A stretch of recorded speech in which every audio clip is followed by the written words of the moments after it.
그러니까 현상에 대한 이해가 제가 생각하는 관점. 그리고 그거는 왜 이 사람들은 이렇게 생각할까? 그리고 그게 문화 코드마다 다 달라요.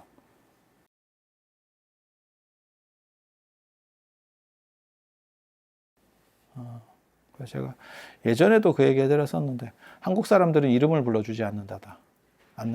동아시아를 집단주의라고도 하지만 또 다르게 규정할 때는 관계주의라고 규정하거든요. 그래서 우리는 관계 명칭을 부릅니다. 사람들을 부를 때 나랑 관계된 거, 형, 엄마 뭐 이렇게 관계 명칭을 부르지 이름을 부르지 않아. 이름 부르지 않아. 근데 서양 사람들은 이름을 불러. 개인주의니까 이름을 불러준다고. 우리는 이름을 안 부른다니까. 그래서 제가 얘기했잖아. 형이 둘이야. 그러면 헷갈리니까 큰형 작은형으로 하고. 아니 맞잖아. 이름을 안 불러. 그리고 회사나 이런 데서도 대리가 여러 명이면 성만 불러. 김대리, 박대리, 이대리 이렇게. 아니 맞잖아. 누구누구 씨 이렇게 안 불러. 그렇게 부르는 거는 은행하고 병원하고 이런 데밖에 없어. 아니야. 꼭 그 사람을 확인해야 되는데 착오 생기면 문제 생기는데. 그래서 우리는 관계명을 부르는 거고 걔네는 이름을 부르는 거야. 근데 이름을 부르는 게 더 정당하냐? 그렇지도 않아요. 그거는 문화권적마다 차이예요. 차이예요. 그런 거를 무엇이 옳다라고 규정할 수는 없어. 그냥 달라지는 거지. 그리고 이제 요즘 들어서 진짜 극혐의 그게 있지. 예전 우리 같이 이렇게 좀 사근 사람들이 이해하지 못하는 거. 나에게 주는 선물.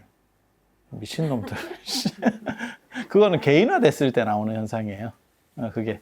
그러니까 우리가 저 같은 사람이 제일 재밌어 하는 게 뭐냐면 문화가 변화하고 그것이 어떻게 작동하는지를 판단하는 게 내가 제일 재밌는 거야. 제가 이런 얘기를 정치적인 것도 하면 사람들이 저한테 정치적이라고 얘기해. 그래서 어떤 당을 편든다라고 하는데 편드는 게 아니고 내가 어떤 당이 편드는 것처럼 보이면 네가 그 반대쪽에 꽂혀 있어서 그래. 정확하게 말하면. 나는 분석을 해주고 싶어. 사실은. 나는 분석을 해주고 싶은 거고. 그러니까 현상에 대한 이해가 제가 생각하는 관점. 그리고 그거는 왜 이 사람들은 이렇게 생각할까? 그리고 그게 문화 코드마다 다 달라요. 그리고 그거를 어떻게 보면 제일 잘 했었던 책이 나는 그거 진짜 대단하다고 생각하거든. 국화학칼이라는 대학교에서 어떻게 보면 교양교재해서 독후감 써오라고 교양 수업 들으면 독후감 써오라고 하는 게 그 국화학칼이에요. 그 책을 왜 쓰게 됐느냐? 미국 학자가 쓴 거잖아요. 결국은 왜 썼냐면 2차 대전 때 가미가제를 이해하지 못해서. 가미가제가 뭐냐면 가는 기름밖에 없고 오는 기름이 없어. 그러니까는 그냥 자살특공대야. 자살특공대. 폭탄을 지고 들어가서 진주만에다 꼬라 박는, 배에다 꼬라 박아서 터트리는. 그러니까 뭐하고 똑같은 거냐면 9.11 그 비행기하고 똑같은 거지. 살아나올 확률은 없고. 근데 살라고 전쟁을 하는 거지 죽으려고 전쟁을 하냐? 그래서 이것들은 도대체 무슨 생각으로, 그게 미국인에게 굉장한 충격을 줬대. 뭐 이런 또라이가 있나 싶은 생각을 한 거야. 그래서 그걸 연구한 게 국화학칼이에요. 그래서 일본 사람들은 도대체 무슨 생각을 하나? 근데 그 책이 진짜 대단한 거는 책 내용도 괜찮아. 근데 진짜 대단한 거는 그 사람이 일본에 한 번도 안 가봤어. 그러니까 취합된 자료만으로 그 책을 뽑아낸 거야. 근데 그게 전 세계적인 명저가 된 거야. 그러니까 가서 뭐 연구하고 뭐 이렇게 해서 나온 결과가 아니야. 간접적인 것만 갖고 다 땡겼는데, 그러니까 그게 이제 어떻게 보면 그 연구자의 놀라운 탁견인 거지. 산 놈도 그거 못해. 산 놈도 그게 안 나온다니까. 그래서 그거 참 대단한 식견이에요. 그리고 그게 2차 대전 끝나고 나온 거니까 벌써 한 60년, 70년 막 이렇게 된 책인데, 70년이나 된 책인데, 야, 그런 생각을 어떻게 저렇게 차이들을 분석해내지? 라고 하면 대단한 거죠. 근데 한국 사람들은 집단주의가 강해가지고 내 편이 아니면 무조건 네 편이라고 생각해. 적이라고 생각해. 그게 지금 현재 한국 사회에서 나타나는 흑백의 이렇게 구분이거든요. 그러니까 중립이라는 생각 자체를 못해. 한국 사람들의 상당 부분은 특히 연세 드신 분들이 그걸 구분을 못해. 그러니까 집단주의에 오래 살았던 사람은 우리 편 아니면 적이야. 이렇게 생각해. 근데 세상에는 아웃사이더도 있고 중립자도 있다니까. 그러니까 민주주의냐 공산주의냐가 아니고 중립국도 있는 거야. 근데 그거를 이해를 못해. 그래서 나에게 동조해 주지 않으면 너는 반대편이라고 생각해. 그래서 저 같은 경우가 양쪽에서 반대편이라고 생각을 하는. 아니 저는 살면서 이런 경우를 굉장히 많이 겪었어요. 정치적인 것뿐만이 아니고 제가 의견을 냈을 때 자기에게 동조해 주지 않으면 무조건 반대래. 근데 반대가 아니고 나는 다른 얘기를 하고 싶다니까 너네랑은. 근데 그거가 그나마 젊은 사람은 조금 돼요. 이게 문화적으로 바뀌어서. 그래서 뭐가 있냐면 판단이 내리기 전에는 중립기여를 놓는다 라고 얘기를 하거든. 그리고 그거는 거의 모든 부분에서 해야 돼. 한국 언론이 제일 잘못하는 것 중에 하나가 뭐냐면 선동을 하거든. 선동을 하거든. 그러니까 재판이 끝나기 전에 언론에 흘리면서 유리하게 만들어가요. 아주 나쁜 행태입니다. 내부자가 아니면 흘릴 수 없는 정보들을 흘려. 이 새끼들이. 굉장히 안 좋아. 그러니까 수사하는 쪽에서 유리하게 하기 위해서 아니면 누군가가 유리하게 하기 위해서 정보를 흘리는 거야.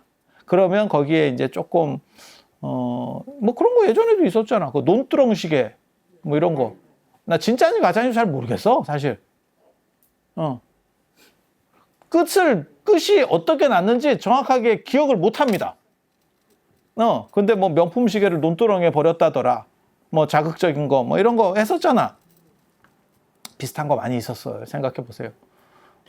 근데 모든 재판은 결과가 나올 때까지 기다리고 결과를 보고 마침표를 찍는 거지 그 전에 예단할 필요가 없어요. 근데 되게 덥지 않아? 문 좀 열어봐. 문 좀 열어봐.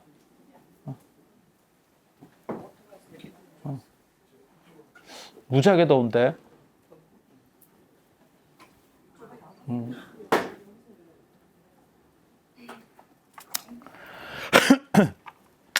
그래서 그 중립에 대한 그리고 호도될 필요가 없어요. 어떤 이야기든지 간에 호도되지 말고 최대한 중립적으로 판단하는 거는 굉장히 중요해요. 그리고 그거는 훈련입니다. 훈련이에요.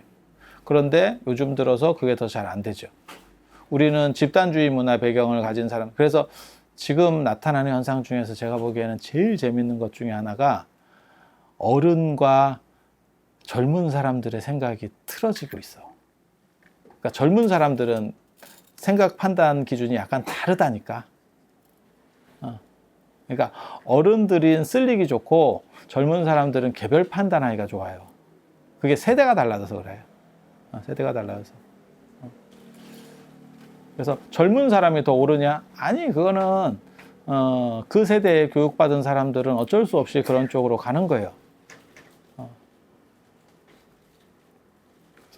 재밌는 현상이라고 생각을 해요. 예전에는 방향성이 정확했어.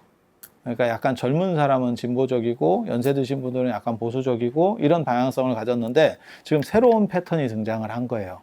그러면 왜 얘네는 이런 식으로 움직이지? 를 생각하는 건 우리 같은 사람. 이유를 찾는 거지.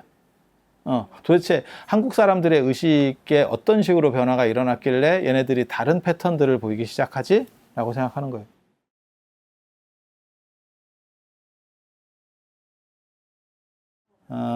매장 방식이 어떠냐가 중요한 게 아니고 이게 제가 늘상 얘기하지만 화장이냐 아니냐 무지하게 중요한 겁니다. 화장이면 같이 누워 있어도 단절입니다. 화장이면 뭐 선산에 있든 어쩌든 관계없어요. 그거는 후손들이 볼 때 같은 팀으로 있는 것 같지만 실제로는 그거는 논리적 층위가 달라져 버리기 때문에 서로, 그러니까는 뭐 생각하시면 되냐면 시간대가 다르다고 보시면 돼. 여기에 동시에 와 있는 사람들, 내일 와 있는 사람들은 서로 시간대가 다르니 같은 공간에 있지만 그런 것처럼 화장을 해버리면 그건 관계가 없어. 큰 관계가 없어. 네, 같은 팀으로 안 됩니다. 같은 팀 아닙니다. 그냥 장소만 같이 쓰는 거야. 그러니까는 예를 들어서 장충체육관을 뭐 거기서 농구 경기를 할 수도 있고 안 그러면 뭐 배구 경기를 할 수도 있고 그냥 생각을 해보는 거예요. 그러면 농구 경기를 같이 하면 같은 팀이 되고 뭐 상대 팀이 될 수 있지만 한 사람은 배구 경기를 하는 거야. 그러면 공간만 공유되는 거지 아무 연결관계가 없어요. 그러니까 화장이 무지하게 중요하다니까 사실은. 화장이냐 매장이냐가 천지 차이입니다. 아니 그게 그거 아닙니까? 내가 늘상 얘기하잖아. 조선시대 때 화장하면 형벌이야. 형벌이야. 그거는 그 집안에서의 관계가 다 끊어지는 거예요. 유교는 그렇게 생각해. 화장이냐라는 부분 굉장히 중요하고 그 다음에 내 죽은 뒤에 나와 관련해서는 자식하고 얘기를 해야 돼요. 어느 정도 이상 관계를 끝내야 돼. 안 그러면 진짜 미리 뭔가 자기가 돈을 내놓고 걸어놓고 가는 수밖에 없어요. 아니야, 진짜라니까. 진짜라니까. 그래서 누가 나한테 뭐 49제 보험 어쩌고저쩌고 뭐 요즘 그런 얘기를 하는 분이 있는데 가능성도 있다는 생각을 합니다. 왜냐하면 그러니까 보험으로 해. 아예 그냥 상조처럼 한 달에 뭐 2만 원, 3만 원 내가지고 그냥 상조처럼 그렇게 해갖고 죽고 나면 당신이 원하시는 지정한 대로 해가지고 뭐 이렇게 하게 뭐 이렇게. 그러니까 자식을 못 믿는 거지. 자식을 못 믿는 거지.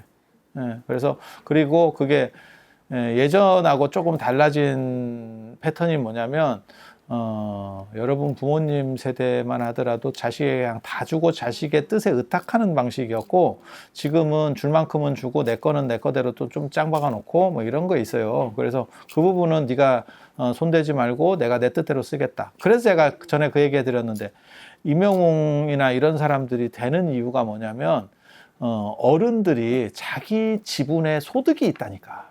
예전에는 그걸 자식한테 다 주고 나는 용돈만 다 썼기 때문에 지르기가 힘들었어요. 지르기가 힘들었다고. 근데 지금은 자식에게 일부를 주고 야 여기까지 네 몫이다. 그러니까 어느 정도 나이가 되면 그걸 좀씩 갈라주고 내 몫도 남겨놓은 거야. 그리고 그거는 내가 이명우한테 지르든 영탁한테 지르든 막걸리를 한잔하고 댕기든 네가 도대체 뭔데? 이제 이렇게 된 거야 지금. 그리고 자식들 입장에서도 그건 어머니 재산이고 아버지 재산이니까 아버지가 아프리카 TV 보면서 별풍선을 쏘든 뭐 눈이 돌아가지고 뭐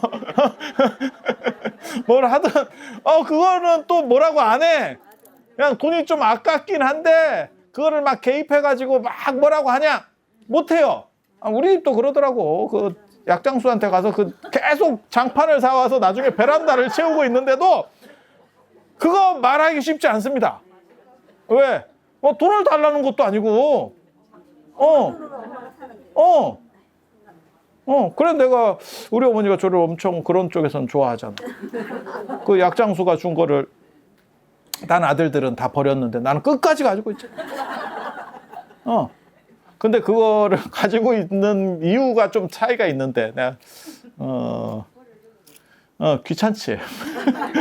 처리하기도 귀찮지. 놔두고 간 상태로 그대로 놔뒀거든. 나는 그거 시간도 없어 사실. 그리고 무슨 뭐 처자식이 있는 것도 아니고 뭐 이러니까 그냥 놔두면 그 물건이 그대로 간다 내 방에서. 이해가 됩니까? 그게 가족이 있으면 치우고 누군가가 막 뭔가 하고 인테리어도 바꾸고 할 건데 우리는 그대로 가. 근데 그걸 이제 우리 어머니 입장에서는 아유 얘가 효자네. 놔줬더니 고마워하는구만. 다른 놈들은 저것들은 말이야 다 치우고 이렇게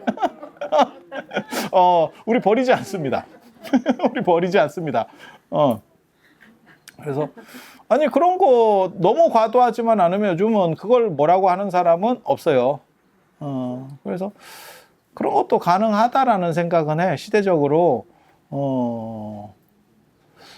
돌아가시고 뭐 예를 들어서 돈이 좀 남으면 그 자손한테 상속이 될 거고, 자기를 위해서 자기 마지막 몫은 내가 뭐 좀 내 거는 내가 좀 처리를 하고 가겠다라고 하면 뭐 그렇게 당신이 해놔버리면. 근데 그 방법이 지금 일반화되지는 않았지. 예, 그러니까 어떻게 해야 될지를 잘 모르지. 근데 그런 거를 좀 활성화시키는 것도 괜찮다라고 생각을 해. 고마해. 됐어. 고마해. 예.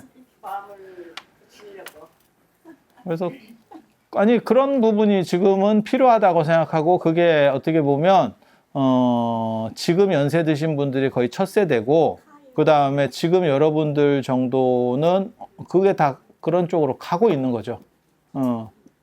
그러니까 예전에는 자식에게 다 주고 내가 자식에게 의탁하겠다라고 생각했지만, 그렇게 하면 그 짓고를 못 면한다라는 생각이 지금 각성이 됐고, 그래서 나누는 거고, 그래서 내 몫이라고 하는 개념이 존재하고, 요거까지는 내가 해야겠다. 그러니까 쉽게 말해서 짱박은 자기 재산이 있는 거지. 그리고 그거는 어차피 자식하고 관련이 없는 돈이니까 내가 뭐 사식구제를 하든지, 안 그러면 무슨 뭐 어디 수목장을 들어가든지 내가 원하면 그걸 걸어버리면 되는 거죠. 그걸 걸어서 돈을 주고 나면 자식이 해주기 쉽지. 왜? 지도는 안 드니까. 지도는 안 드니까. 그러면 갑자기 효자가 되지. 근데 상속을 받아버리면 이미 지금은 이제 넘어왔잖아요. 그러면 갑자기 지 돈이지. 갑자기 지 돈이지. 이게 한 끗 차이인데 생각하고 틀려요. 되게 재밌어. 그래서 그 부분을 생각을 하고 있어요. 안 그래도 지금 저도 그런 생각들을 많이 하거든. 왜? 사람이 그런 것들이 좀 정리가 되면 오히려 마음이 편안합니다. 어떻게 될지 모르는 상황에서 불안해. 예, 그리고 죽음이다라고 하는 게 하루아침에 닥쳐오는 건 아니지만, 그것을 준비한다는 생각은 저는 긍정적이라고 봅니다. 그리고 그 문화가 우리나라에 있어요. 전통적으로. 그래서 윤달에 뭐 수의 같은 걸 장만해 놓으면 오래 사신다더라. 그래서 목숨 숫자를 써서 수의예요. 그리고 수릉이라고 하는 개념도 있고, 수릉은 뭐냐면 묘자리를 봐두거나 무덤을 미리 만들어 놓거나. 일반 사람들은 무덤을 만들 정도의 능력은 안 되고, 아니야 진짜라니까. 중국의 황제들은 자기가 즉위하면 무덤부터 만듭니다. 그 공사가 10년씩 가는 거야. 무덤을 만드는 공사가. 그리고 죽으면 넣고 끝. 다음 황제가 올라서면 지 것도 만드는 거예요. 그걸 수릉이라 그래. 수릉은 뭐냐면 그렇게 만들어 놓으면 오래 산다 그래서 수릉. 우리는 뭐가 있었냐면, 저도 예전에 그런 분을 봤어요. 저한테 자기가 땅을 좀 샀는데, 산에 땅을 좀 샀는데 자기 몇 자리를 샀대. 근데 그 자기 땅 중에서 어느 자리가 제일 좋은지를 봐달래. 그러니까 돈이 없으니까 뭐 내가 좋은 자리라고 찍으면 당신이 사는 게 아니고, 당신이 좋다라고 생각되는 데를 어느 정도 몇백 평을 샀어. 그리고 거기에 내가 무덤을 쓸 건데 이쪽에도 괜찮을지 이쪽이 괜찮을지 이걸 좀 봐달래. 그게 단순 무덤자리가 아니고요. 그게 수릉입니다. 그렇게 해놓으면 오래 산다는 생각으로 그 영감님이 하신 거예요. 혹시 여러분도 어렸을 때 기억을 잘 떠올리시면 묘자리를 잡아놓는 분들이 있는데, 그게 다 그런 문화입니다.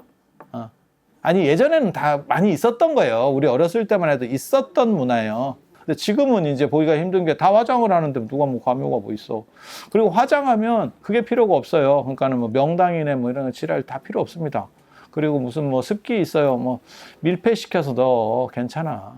그 땅에 이렇게 그냥 화장을 해서 이렇게 납골당 같은 데 모시는 데도 있는데, 그냥 선산에다가 넣는 경우도 있거든요. 그래서 그런 경우도 밀폐만 잘 시켜버리면 거기 막 습기가 있는 땅이든 뭐든 관계없습니다. 물 안 들어오죠. 그 도자기로 해가지고 딱 막아버리면 물이 어떻게 들어와. 제대로 안 하니까 벌레 생기고 나중에 문제 생기는 거예요. 그래서 전에 제가 여러 사람들 그 표절 사건 이런 거 있어요. 논문 표절 사건. 그런 거 있을 때도 제가 그런 얘기 했거든. 저것들이 정신이 잘못됐다. 비싼 데 맡겼어야지. 싼 데 맡기니까 조금 더 주라 말이야. 조영남도 조금 많이 줬으면 걔가 안 불어요. 싸게 하니까 긁어온 거 아니야. 비싸게 줬으면 자기가 작업해 줬겠지. 다 돈만큼 나와, 그게. 돈이 장인 정신이다. 돈이 장인 정신. 그래서 그와 마찬가지로 납골 땅도 그 납골 할 때도 완전 밀폐형이 있고, 그 다음에 구슬같이 만드는 경우도 있어요. 구슬같이. 아시는지 모르겠는데 뼈가루를 압착을 시켜가지고 구슬같이 만들어. 그런 거 못 들어보셨어요? 신문에 나더라고요. 그렇게 구슬같이 만드는 경우. 나는 그런 거는 알고는 있는데 그런 걸 집에 모시는 경우는 좀 특이하더라고. 집에다 모시는데 그게 부모님 뼈가 아니고, 그러니까 뼈를 압착하면 구슬이 되는 거야. 이렇게 뼈가루를 다시 압착하면 그건 파란색이 나와요. 그래서 전에 뭐 뉴스 같은데 이렇게 불교 쪽에 나올 때 뭐 사리가 어떻고 이러는데 파란 거 나오면 그거는 그 압착 구슬입니다. 사리가 아니고. 파란색으로 나와. 청옥색 비슷한 색으로 나와. 그게. 그렇게 해서 이렇게 압착을 해놓으면 그거는 이제 불을 한번 거친 데다가 압착까지 들어갔기 때문에 뭐 이게 뭐 벌레가 생기거나 뭐 이게 아무것도 안 돼. 굉장히 강해진다고. 이해가 되시죠? 그럼 깔끔하고 냄새도 안 나. 근데 그렇게 모시는 경우들도 있어. 그렇게 해가지고 단지에다가 뭐 예를 들어 진공까지 딱 해버리면 뭐 거기가 물 들어가는 땅이든 뭐 관계없어. 이렇게. 개인적으로 스텐에다가 모시면 제일 좋겠다. 보온병 같은 거 있잖아. 스텐 보온병에다가 뭐 녹도 안 쓸고 경고하고 나중에 한 1000년쯤 지나가지고 이게 웬 유물인가 싶어가지고 보물인가 싶어 열어보면 뼈 조각. 내 뼈지 이러면서 나오면 근데 좀 슬픈 거는 그렇게 구슬을 만들어서 집에 모시는 경우가 있는데 제가 부모님 모시는 경우는 못 봤고 개뼈를 있어. 그러니까 개뼈를 그리고 그 개뼈 모시는 메달 같은 것도 있어요. 목에다 걸고 다녀. 마누라 내가 그렇게 하는 경우도 못 봤고요. 부모님 그렇게 하는 경우 못 봤습니다. 마누라를 그렇게 만들어주면 참 그건 진짜 대단한 건데. 로미오와 줄리엣이지. 현대판 로미오와 줄리엣. 근데 마누라를 그렇게 안 해주는 이유를 아세요? 대부분 남편이 먼저 가니까. 남편이 먼저 갈 수밖에 없잖아. 여자가 좀 더 오래 살고 그 다음에 결혼하는 게 요즘은 약간 차이가 있긴 하지만 예전에는 여러분 때 같아도 일반적인 경우 한 99%는 남자가 더 나이가 많잖아. 그러면 남자보다 여자가 한 7, 8세 이상 더 오래 살 생각 하셔야죠. 지금 여러분들도 그거 대비해야 돼. 그리고 제가 느낀 걸로는 실컷 그렇게 싸우다가도 막상 한 사람이 없어지면 또 그 우울증 걸려요. 그래서 여러 가지들을 엮어서 자기 주변에서의 인간관계들을 잘 엮는 훈련들을 해야 돼요. 안 그러면 굉장히 외로워질 겁니다. 연세가 드시면. 그리고 제가 남성들에게 꼭 요구하는 게 있어. 정년퇴직하면 각성해서 약간 마당새 같이 살아라. 그렇지 않으면 인생 진짜 슬프다. 개한테도 밀린다. 진짜. 개한테도 밀린다. 개 같은 경우를 당하는 게 아니고 개 이하의 삶을 산다. 진짜 슬픈 거예요. 진짜 슬픈 거야. 그러니까 아예 그러면 그냥 뭐 어디 해서 돈을 뚱쳐 놓든지. 돈이 있으면 무시를 안 당하거든. 근데 제일 이제 슬픈 사람들이 약간 전문직에 있는 사람들, 있었던 사람들. 돈은 지독실에 안 쓰면서 아는 소리는 더럽게 하려고 들어요. 잔소리만 해. 그런 사람들 조금 지나면 어떤 일이 벌어지냐면 주변에 사람이 없습니다. 모든 사람이 똑같은 걸 느끼는 거예요. 잔소리 듣기 좋아하는 사람이 어디 있겠어?